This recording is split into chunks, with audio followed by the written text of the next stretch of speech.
Bharat Kesari international अभी 4 बच्चे medal लेकर आए। हमें बड़े बड़े मोटे मोटे पहलवान नहीं बिकता कभी भी, दूध बिकता नहीं है। कभी नहीं। विश्राम किया है, एक रात विश्राम किया है, धन्य हो माटी गाम की। Welcome to new blog. जय श्री राम सभी को। आज हम आए हैं बहादुरगढ़ से रोहताम। आपको दिखाते श्याम जी का बहुत प्राचीन मंदिर है। यहाँ पे श्याम जी ने विश्राम करा था एक दिन के लिए, एक रात के लिए।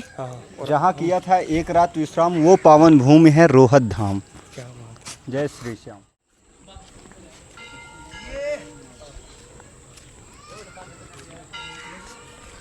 जिंदगी सवार दूर के आगे आता नहीं।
गुरु गोरखनाथ जी का धुना।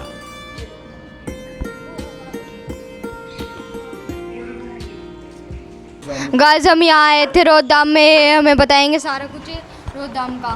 और यहाँ पे क्या क्या है रोहताम में? मेन मूर्ति कौन सी है? मेन मूर्ति तो देखो ये भगत जी सारी है, लेकिन मेन बाबा का मंदिर वो है, दो रूप है ना, वो 2 मेन है, फिर बाद में ये हुआ है। और इधर आपने देख लिया सेवक कितने हैं, ये बाबा पर बहुत पॉपुलर है सेवक आते हैं। जैसे हमारे सेकंड पुजारी जी है, भगत जी अपने कृष्ण जी, ये संभालते हैं। फिर प्रधान जी ये संभालते हैं, गाँव बाहर। और इधर खाड़ा भी है मिट्टी का पहलवानों का। अच्छा, अखाड़ा भी है। तो और इसी खाड़े के भारत केसरी इंटरनेशनल अभी 4 बच्चे मेडल लेकर आए इसी खाड़े के। हाँ, इधर से हरियाणा केसरी बना एक लड़का इधर से। हमें आप भी पहलवान लग रहे हो शायद। हम भी इधर ही करे थे, इधर ही थरू है अपना, फौज में भर्ती हुआ कार्य करता हुआ। अच्छा, और ये मंदिर देख लियो इधर कितना वो है। ये मूर्ति जमीन से निकली थी क्या लाई गई है? ये मूर्ति तो जैसे मनवाई गई है, लेकिन ईट लेकर आए थे पापा यहाँ खाटू श्याम से। और इधर एक रात रुक के भी जा रहा, रोद पौड़ी बोलते ना, तो हाँ रोद पौड़ी है, तो एक रात इधर रुक कर गया था पापा। पहलवानी दिखाते हो, पहलवानों को दिखाते। जय श्री श्याम पहलवान भाई। ये है कल के उगते हुए सूरज। जय श्री श्याम बोल दो भाई। कर ली भाई तुम।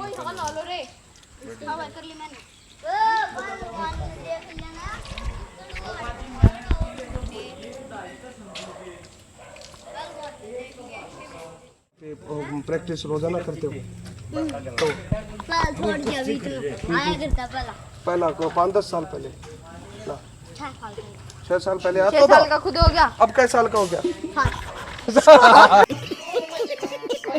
ये भाई 1 साल का था तब भी युद्ध लड़ता था यहाँ पे। जय श्री श्याम। हम आए रोहताम में, यहाँ पे मिले हमें बड़े बड़े मोटे मोटे पहलवान, जिनको देख के मेरे को भी पसीना आ जाता है। एक बार नाम बता दे। रुद्रा, बवी, बवी, बवी, बवी नाम है। और ये बोलता धीरे है, मारता तेज है। इसका बताए। सक्षम। भाई लोग रोजाना यहाँ पे प्रैक्टिस करते हो? और दूध पीते हो? पक्का? कितना लीटर? 2 लीटर? सही बता। 2 लीटर। और कितना पीवा तू कितना पीवा? 2 लीटर। 2 लीटर भाई लोग दूध पी के यहाँ पे कुश्ती लड़ते हैं। और आपस में लड़ते हो या किसी को बड़े को भी पटक देते हो? आपस में लड़ते हो? अच्छा, कै साल से कर रहे हो? 3 साल से। 3 साल से भाई ये कर रहा है। गाइस ये है पक्षियों का घर है, ऊपर बजाज ईगल बैठा है फुटबॉल। बाज। हाँ हाँ।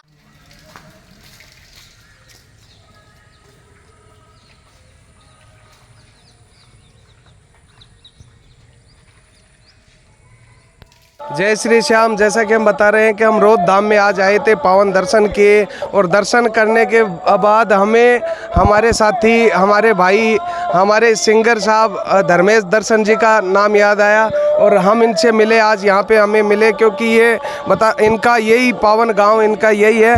तो हम पूछते हैं धर्मेश जी से मंदिर के बारे में, विशेषताएं वगैरह। जय श्री श्याम भैया, आप सबका रोध धाम में स्वागत है। जैसा कि आप जानते हो, मैं यहीं से बिलोंग करता हूँ। मेरा पैतृक गांव है ये। तो हर मतलब सुबह शाम लोग आते हैं, बाबा के दर्शन करने आते हैं। आप जैसे प्रेमी आते हैं, बाहर से बहुत प्रेमी आते हैं बाबा के दर्शन करने।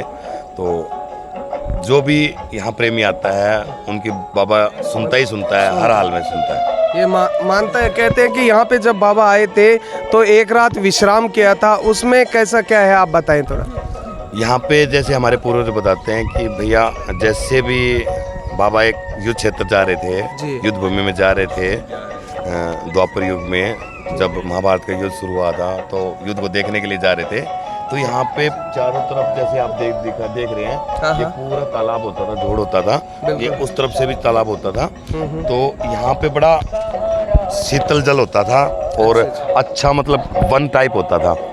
तो यहाँ पे बाबा को अच्छा लगा, तो एक रात यहाँ पे बाबा ने विश्राम किया था युद्ध क्षेत्र जाते टाइम। ये भी एक अच्छी बात बताई कि युद्ध में जाने से पहले कि यानी कुरुक्षेत्र जा रहे थे युद्ध भूमि में युद्ध लड़ने के लिए, हारे के सहारा बनने के लिए। उस समय जब यहाँ पे विश्राम करने की एक जगह चुनी तो वो एक रोध धाम चुनी, जहाँ पे एक रात विश्राम करके आगे की यात्रा की थी। यहाँ पे एक वातावरण भी ऐसा है कि जैसे हमने यहाँ दर्शन करने आए तो बाहर कुछ मन और था, और जैसे इस भूमि में, पावन भूमि में हमने कदम रखा तो हमारा मन ही चेंज हो गया। जैसे दर्शन किया, हमारे रोम रोम यहाँ पे खड़े हो रहे थे, हमें एक अलग ही आनंद की अनुभूति हो रही थी। और धर्मेश भाई बताएंगे कि पब्लिक वगैरह मतलब कैसे क्या रहता है, यहाँ मेला भरता है, एकादशी के दिन कैसे पब्लिक आती है। आपने एक बहुत अच्छी बात कही है कि यहाँ पे आने के बाद आपका मन शांत हुआ है। आप जैसे कोई भी प्रेमी आता ना, यहाँ की वाइब अलग होती है, बिल्कुल अलग वाइब होती है। जैसे आप मंदिर में प्रवेश करते हो, आप ये पूरी श्याम नगरी है, जो रोध धाम है, ये पूरी की पूरी श्याम नगरी है। जब फागुन आता है तो यहाँ पे यात्राओं का दौर शुरू हो जाता है। अच्छा, फाल्गुन में यहाँ भी मेला? हाँ जी बिल्कुल। यहाँ फागुन शुक्ला द्वादशी को बहुत भारी मेला होता है, कई लाख श्रद्धालु आते हैं, उनके लिए भंडारे की व्यवस्था होती है, और जो कि पिछले हमें तो याद भी नहीं, हमारे पूर्वजों के टाइम से वो चलती आ रही है। आएंगे क्यों नहीं, जहाँ पे बाबा ने विश्राम करने की एक अच्छी जगह चुनी तो वहाँ तो सब लोगों का आना जाना फिर लगा ही रहना है। देख रहा हूँ यहाँ के प्रेमी भी बहुत अच्छे मिले, जैसे कि धर्मेश भाई को हम आज से नहीं काफ़ी सालों से जानते हैं, और बहुत ही अच्छे सुंदर भजन भी सुनाते हैं। और अभी आपको भी एक श्याम बाबा का प्यारा सा छोटा सा भजन, ज़्यादा नहीं, आप 2 लाइन ज़रूर सुनाएंगे बाबा का। जैसे आप सभी जानते हो, जैसे भी हमारे इतिहास बताता है हमें जी, यहाँ से चुलकाना मात्र थोड़ी सी दूर है, 45 से 50 किलोमीटर के अप्रोक्स होगा। उसके बाद वहाँ पे बाबा का शीशदान हो गया था। हाँ, तो ये जो पहली रात थी वो बाबा ने यहीं बिताई थी। क्या बात है, कितनी अच्छी बात है, बिल्कुल। हाँ, यहाँ से जाने के बाद आप चुलकाना में गए हैं, वहाँ श्री कृष्ण जी को उस चीज़ का दान दिया है। तो ये 3 धाम है, आपको मैं बताता हूँ। जहाँ दिया शीश का दान वो भूमि है चुलकाना धाम, जहाँ प्रकट हुए बाबा श्याम वो भूमि है खाटू धाम, और जहाँ एक रात विश्राम वो पावन भूमि है रोध धाम, जिस पे आप बैठे हो, ये बाबा की पावन भूमि है। और एक और सबसे बड़ी खासियत है इस नगरी की कि यहाँ का दूध नहीं बिकता, कभी भी दूध बिकता नहीं है, कभी नहीं बिकेगा। मतलब यहाँ हमारे यहाँ दूधिया होता ही नहीं है। यहाँ पे दूधिया बाहर से आते हैं देने के लिए, लेने के लिए कोई नहीं आ सकता। यहाँ से दूध बाहर नहीं जाता। जी बिल्कुल बिल्कुल। जैसे अभी पहलवान जी ने भी बताया कि यहाँ का दूध सीमा पार नहीं करता। हाँ, सीमा पार नहीं करता है कोई आके, लेकिन लेके नहीं जा सकता। आपस में आप दे सकते हो किसी को भी, ये भी एक नहीं नई बेच सकते हो, विशेषता बताई आपने। आपस में नगरी में बेच सकते हो, आपस में दे किसी सकते हैं, दूध को- लेकिन ये नहीं कि कोई दूधिया आया भर के टंकी लेके और बाहर बहादुरगढ़ में बेच रहा है। ये आज के यहाँ पे तक के यहाँ पे आज तक नहीं हुआ बता रहे हैं। तो धर्मेश भाई एक छोटा सा भजन सुना दीजिए हमें। बाबा का एक भजन बनाया था। वैसे तो आज गला बड़ा हाँ, खराब है मुझे क्योंकि लग रहा है रात शायद रात को प्रोग्राम में थे। कीर्तन था, आपके कहने से, आपके प्रेम से यहाँ पे आए हैं। बिल्कुल बिल्कुल।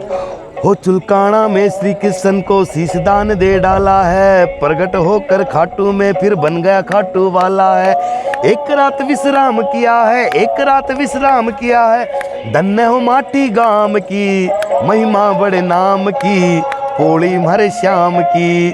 हरियाणा में पोड़ी का अर्थ होता है जहाँ हमारे बुजुर्ग विश्राम करते हैं, अच्छा ठीक। उस जगह को पौड़ी बोलते हैं। तो ये शाम की पौड़ी है, यहाँ बाबा आराम से विश्राम कर रहे हैं और बड़ी फुर्सत में होते हैं, जो भक्तों का काम बनाते हैं। देखो धर्मेश भाई ने एक भजन सुनाया, वो भी रोध धाम का ही सुनाया, जहाँ पे विश्राम किया था वहाँ का ही भजन सुनाया है, और इतनी प्यारी आवाज़ में सुनाया। इनका अभी तो क्या है, रात को प्रोग्राम कंटिन्यू चलते हैं, 30 दिन में कम से कम 35-40 प्रोग्राम लगते रहते हैं। ये बाबा का आशीर्वाद है। हाँ, आशीर्वाद बिल्कुल बना हुआ है। और मैं देखा भी है आपका, मतलब आपकी आवाज़ में एकदम सरस्वती का आवाज़ है। बहुत अच्छा बाबा ने कृपा कर रखी है, ऐसी कृपा सब पे बने रहे। सभी को जय श्री श्याम। धर्मेश भाई बहुत बहुत धन्यवाद, आप सभी आए। जय श्री श्याम। श्याम।